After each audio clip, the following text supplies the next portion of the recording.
munaasabadan ballaaran oo loogu dabaaldegayay xuska 1 Luulyo oo ku beegan sanad guuradii 53aad ee ka soo wareegatay markii gobolada Koofureed ay ka xoroobeen gumaysigii Talyaaniga iyo Israaciil labada gobol ayaa lagu qabtay magaalada saddexaad ee wadanka Sweden ee Malmö.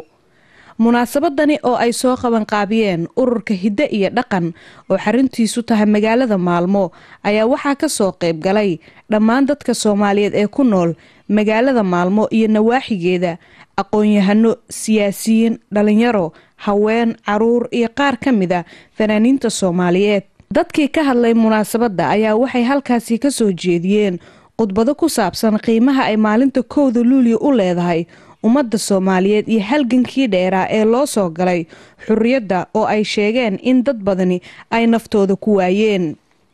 munaasabada ayaa intii ay socotay waxaa lagu soo bandhigay heeso wadani ah, buraanburo iyo riwaayad ay soo sameeyeen dhalinyarada ururka hidde iyo dhaqan oo dhammaantood ka turjumayay xurriyadda iyo qiimaha ay leedahay.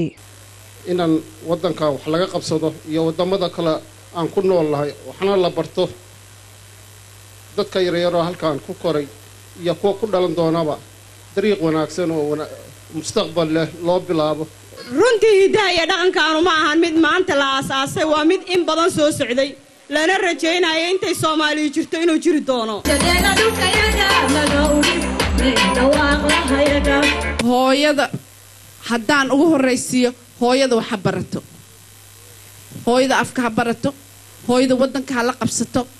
markay hooyada wadankana la qabsato afkana barato ee ilmaheena noo hagaagi karaan. aan ognahay markay waxay akhrinayaan, markay telefoon ku hadlayaan, markay internetka ku jiraan, waxay qoraan.